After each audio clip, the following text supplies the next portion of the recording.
인천공항에 발을 디딘 순간 저는 69세의 나이로 40년 만에 고국 땅을 밟았습니다. 손에 든 여행용 캐리어 하나와 가슴속 깊이 품고 온 그리움만이 제 전 재산이었어요. 미국에서 받던 사회보장연금 월 $1,200, 한국 돈으로 약 160만 원 정도가 제가 의지할 수 있는 전부였습니다. 40년 전 제가 떠날 때 한국은 아직 가난한 나라였어요. 라면 한 개가 10원, 커피 한 잔이 50원이던 시절이었습니다. 미국에서 들려오는 소식으로는 한국이 많이 발전했다고 했지만 설마 물가가 얼마나 올랐겠나 싶었거든요.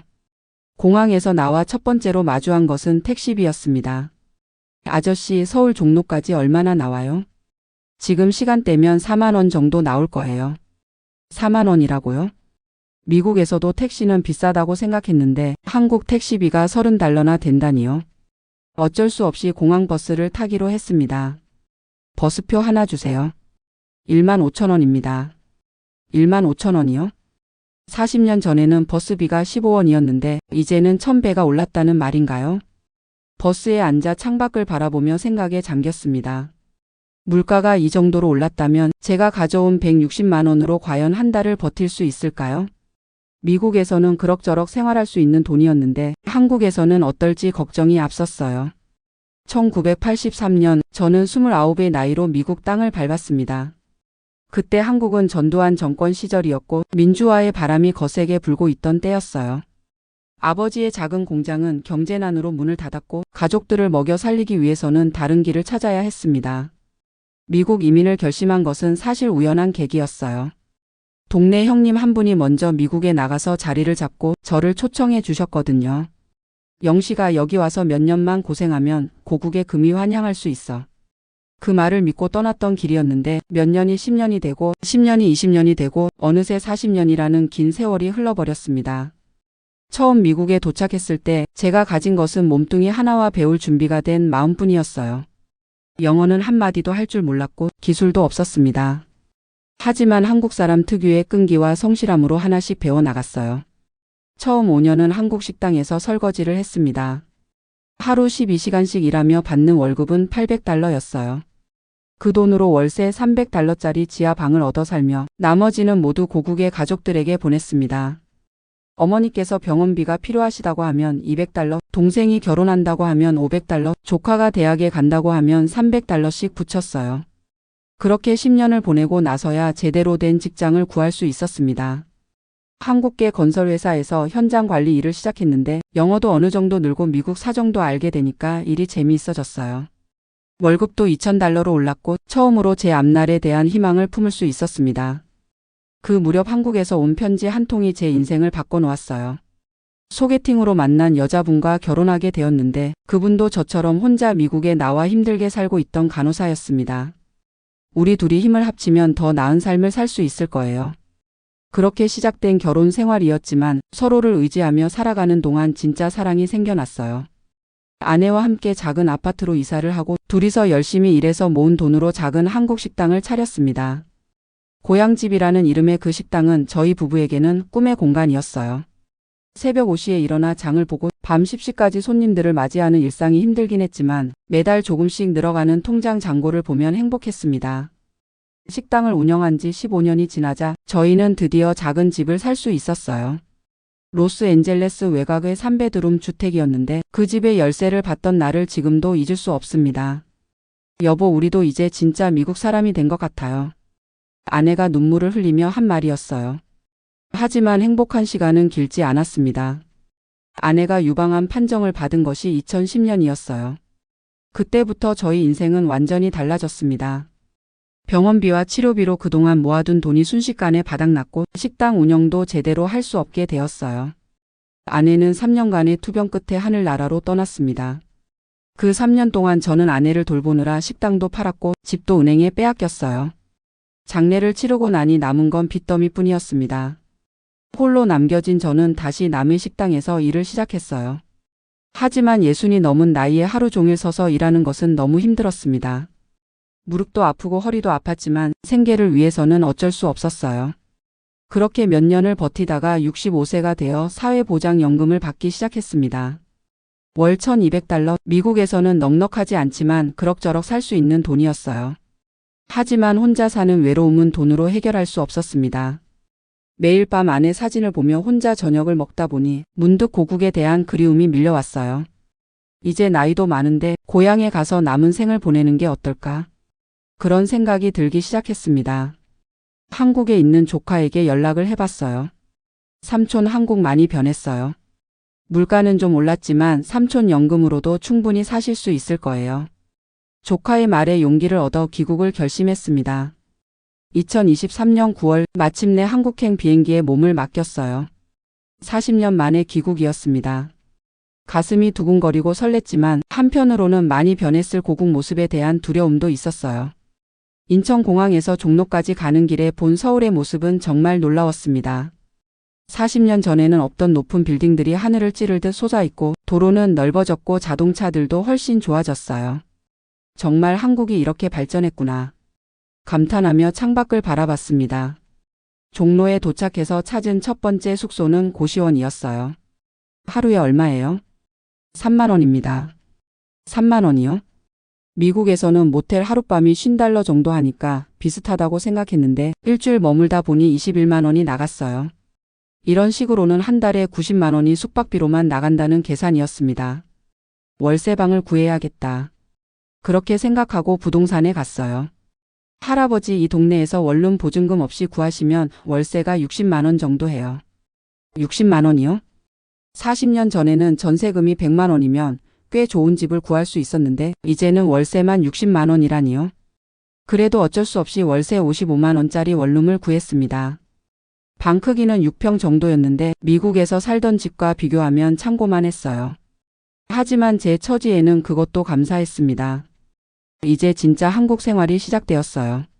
첫날 저녁을 먹으러 나갔는데 동네 식당에서 받은 또 한 번의 충격이었습니다. 김치찌개 하나 주세요. 8,000원입니다.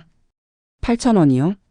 40년 전에는 김치찌개가 300원이었는데 이제는 27배나 올랐다는 말인가요? 밥을 먹으면서 계산을 해봤어요. 하루 세 끼를 식당에서 해결하면 2만 원은 좋게 들겠더라고요. 한 달이면 60만 원, 월세 55만 원과 식비 60만 원만 해도 115만 원인데 제 연금은 160만 원 뿐이었습니다. 이러면 안 되겠다.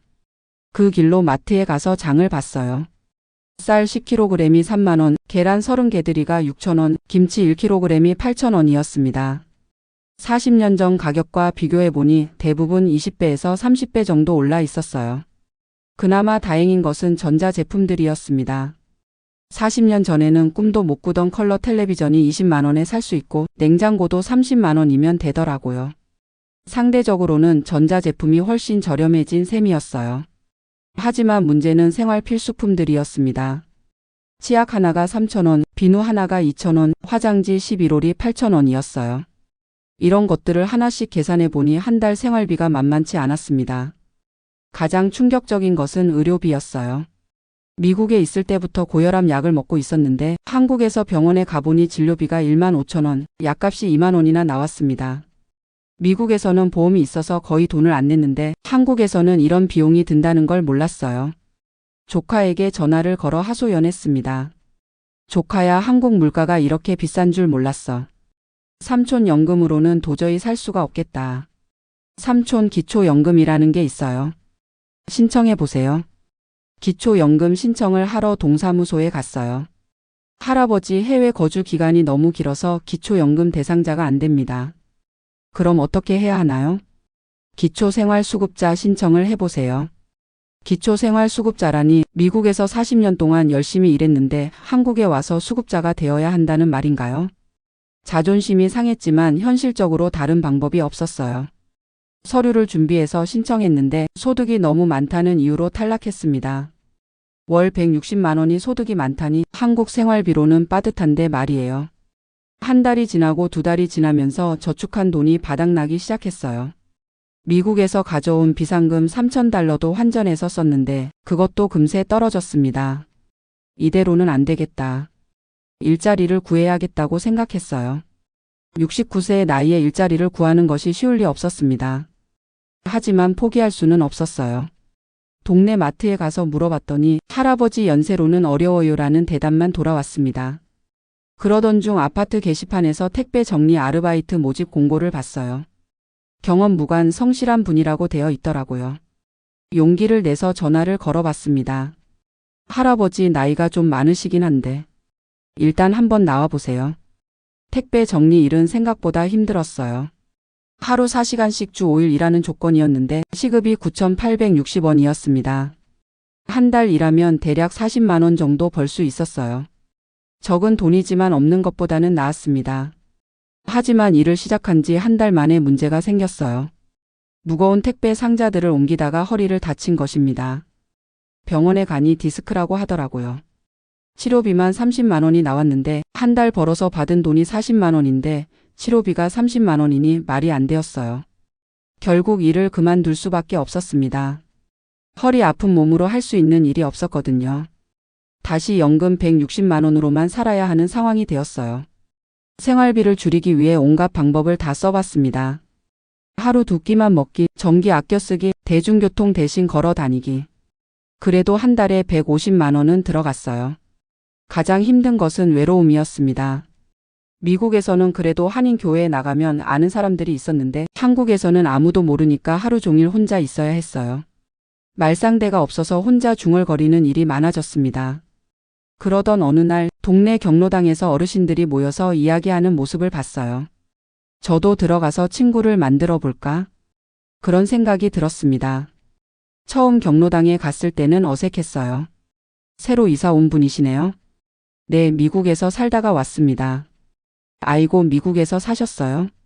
그럼 잘 사실 텐데 왜 한국에 오셨어요? 제 사정을 이야기하니 어르신들이 이해해 주셨어요. 요즘 물가가 얼마나 올랐는데 연금 160만 원으로는 정말 빠듯하죠. 우리도 다 비슷해요. 국민연금 받아도 부족해서 다들 알바를 하고 있어요. 경로당 어르신들과 친해지면서 여러 가지를 배웠습니다. 할인 마트 정보, 무료 급식소 위치, 복지 혜택 신청 방법 등등. 혼자서는 몰랐던 정보들을 알게 되었어요. 특히 김 할아버지라는 분이 저에게 큰 도움을 주셨어요.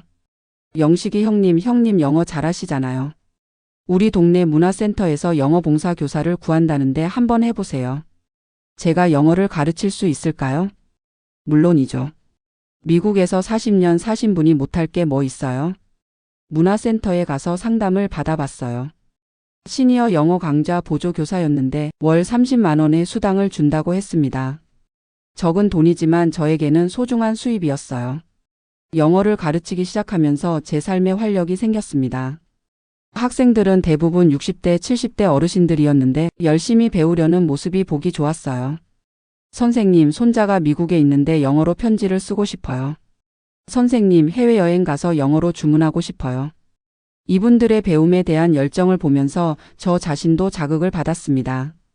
비록 물질적으로는 어려웠지만 누군가에게 도움이 되는 일을 한다는 것이 얼마나 보람 있는지 깨달았어요. 또 하나의 변화는 건강에 대한 관심이었습니다.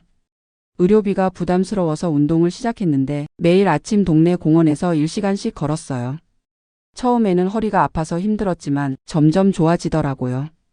공원에서 만난 다른 어르신들과도 친해졌습니다. 영식이 형 오늘도 나왔네요. 매일 만나다 보니 자연스럽게 친구가 되었어요. 함께 운동하고 이야기하는 시간이 하루 중 가장 즐거운 시간이었습니다. 6개월 정도 지나니 한국 생활에 어느 정도 적응이 되었어요. 물가는 여전히 부담스러웠지만 절약하는 방법도 터득했고 작은 수입이나마 생기면서 마음도 편해졌습니다.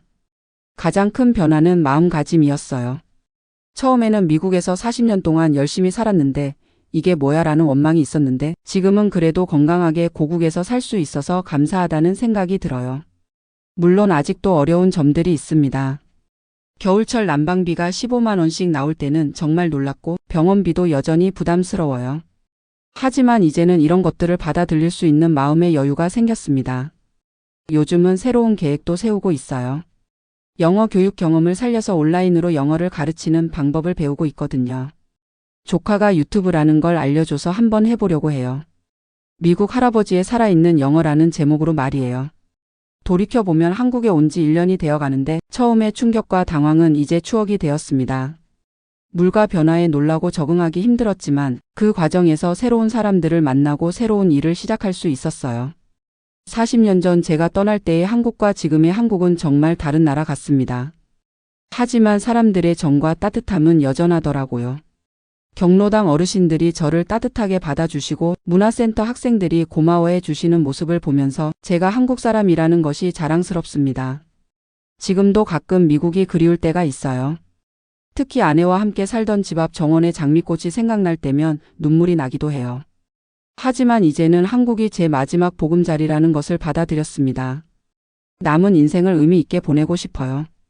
제가 가진 경험과 지식으로 다른 사람들에게 도움이 되고 싶고 건강을 잘 관리해서 오래도록 활기찬 모습으로 살고 싶습니다. 물가가 비싸서 힘들긴 하지만 그래도 고국에서 맞는 노년이 행복합니다.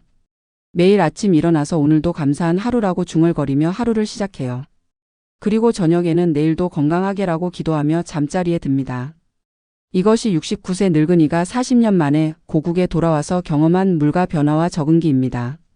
힘들었지만 보람 있는 시간이었고 앞으로도 긍정적인 마음으로 살아가고 싶습니다.